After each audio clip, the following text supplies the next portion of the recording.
Resuming debate, reprise de débat, l'honorable... The honourable member for Carleton.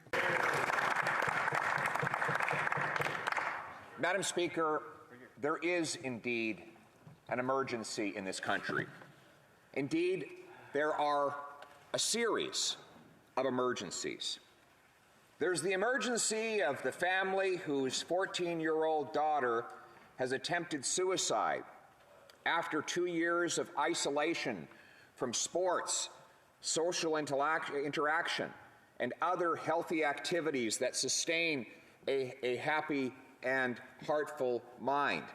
There is the emergency of the federal public servant who, for unrecognized medical reasons, can't get vaccinated and is now deprived of an income and a job.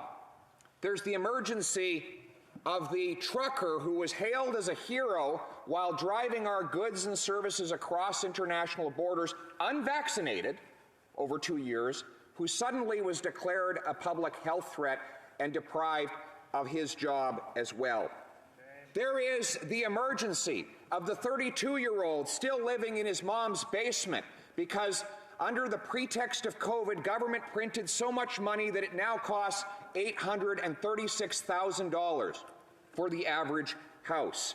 There is the emergency of the single mother trembling as she walks down the grocery aisle because she can't afford a basket of affordable goods because the government has inflated her cost of living. There is the emergency created by the regulatory gatekeepers who keep people in poverty by blockading First Nations people from the ability to develop their own resources and blockade immigrants from the ability to work in the very professions for which they are trained and qualified. These are the emergencies we should be addressing. But instead, the Prime Minister has created a new emergency. What is his motivation? Of course, it is to divide and conquer. How did this all start?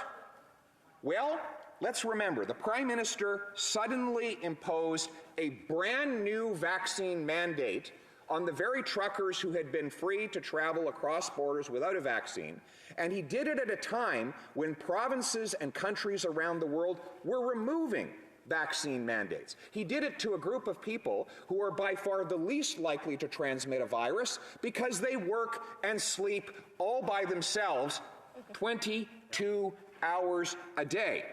Media asked his health minister and his chief medical officer for evidence supporting the decision. Neither had any, and in fact, the medical officer said it was time to return to normalcy. So yet, the Prime Minister, in spite of all of these facts, brought in this new mandate to deprive people of their living. Why?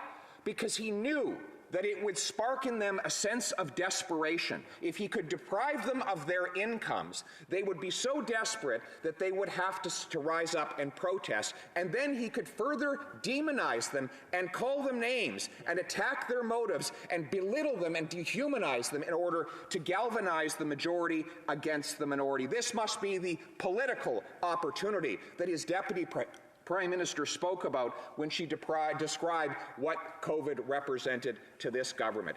They have attempted to amplify and take advantage of every pain, every fear, every tragedy that has struck throughout this pandemic in order to divide one person against another and replace the people's freedom with the government's power. Now, at the beginning of the pandemic, it started immediately. The government attempted to ram through a law giving it the power to raise any tax to any level for any reason without a vote in Parliament. They tried to pass Bill C-10 to strip away free speech online. Thankfully, Conservatives blocked them for doing so. His authorities have said they want to track Canadian cell phones for the next 5 years. And now this, the Emergency Act, the latest and greatest example of attacks on our freedom. Ostensibly meant to stop blockades that had already ended before he even brought forward this legislation in Alberta, Manitoba, and at the Ambassador Bridge. Peacefully, those blockades were ended in some cases with protesters hugging the police officers and bringing the matters to a successful close so that goods and services could resume. And instead, in that context, the Prime Minister brought in a law that not even Jean Chrétien brought in after 9/11 killed dozens of Canadians in a terrorist attack. Not even Prime Minister Harper brought in when a terrorist murdered a Canadian soldier at the War Monument and came running into the centre block spraying bullets in all directions. And not even this Prime Minister brought in when blockaders were standing in the way of First Nations who were attempting to build the Coastal GasLink pipeline. Yet, for the first time in this law's three-decade history, the Prime Minister brings it in to address what he says was a protest in front of Parliament Hill. Ironically, this power goes beyond any of the protests and or blockades the Prime Minister claims to want to address. For example, it will allow governments and banks to seize people's bank accounts and money for donating to the wrong political cause. One journalist asked the Justice Minister if small sums donated, for example, to support an end to vaccine mandates, could get someone's bank account frozen. He didn't deny it. Instead, he said such people who make donations of that kind should be, quote, very worried. To freeze someone's bank account is not just an attack on their finances, but on their personal security. If your bank account is frozen, you can't buy food, you can't buy fuel, you can't pay your children's daycare fees, and you can, under this law, face that personal attack without being charged with a single solitary crime. The Prime Minister says that this is time-limited, yet his own Finance Minister said she wants some of the tools to be permanent. He said it will be geographically targeted, yet his own Parliamentary Secretary for Justice said, quote, that the Act technically applies to all of Canada. So the rules apply everywhere and indefinitely. Finally, there's nothing in the Act that limits the number of the kinds of financial actions that could lead someone to have their account frozen. And if they are frozen unjustifiably, the Act specifically bans people from suing either the bank or the government for that unjustifiable treatment, opening the door for people who have nothing whatsoever to do with either the blockades or protests having their bank accounts frozen without cause.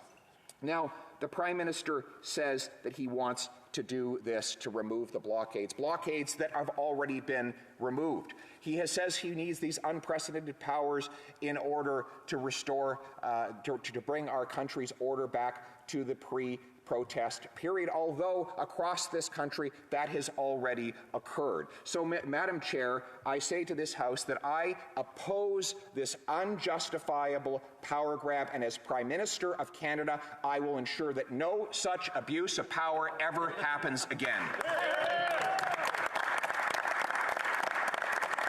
But I say that we should end some of these blockades.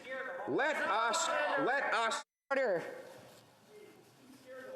Again, the Honourable Parliamentary Secretary has been here when I've ruled I don't know how many times today, and there's other members that may not have been. Oh no, I'm sure that the Honourable member that also has been yelling or heckling across the way was here as well. So I just again want to ask members to please hold on to their thoughts. I will be recognizing for questions and comments pretty soon. There's a minute and 50 seconds left for the Honourable member for Carleton to do his speech.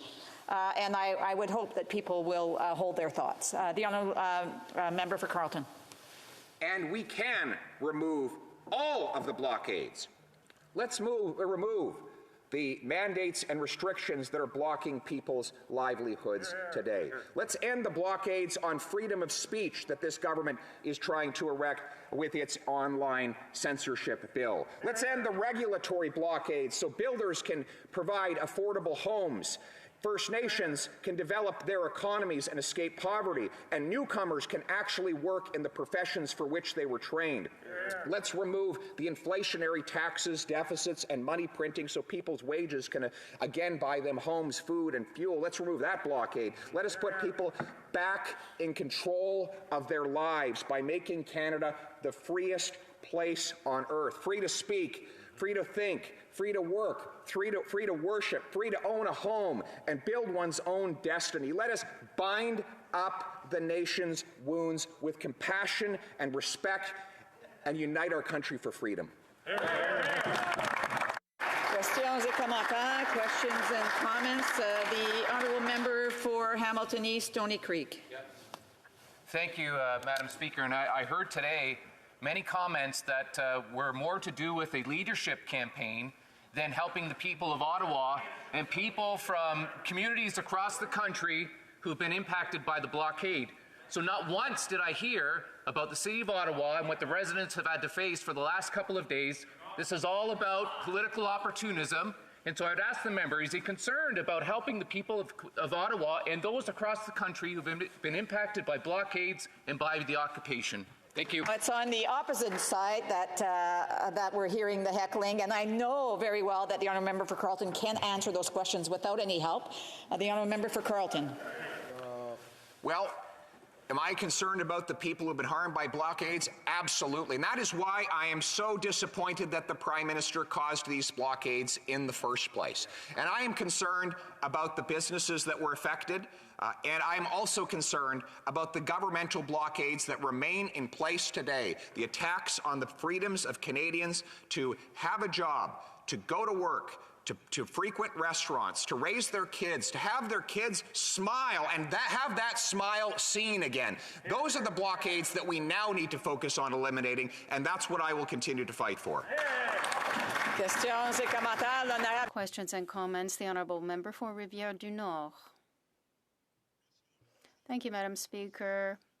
I would like to ask my colleague, first of all, I thank him for his speech. I share many of his points. There is an emergency that needs to be addressed by the government, but would he agree with me that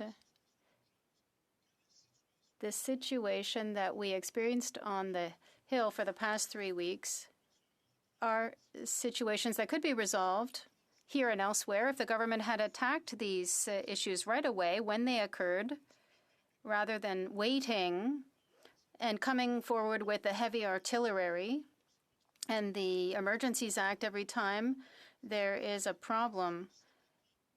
Should they not address it immediately?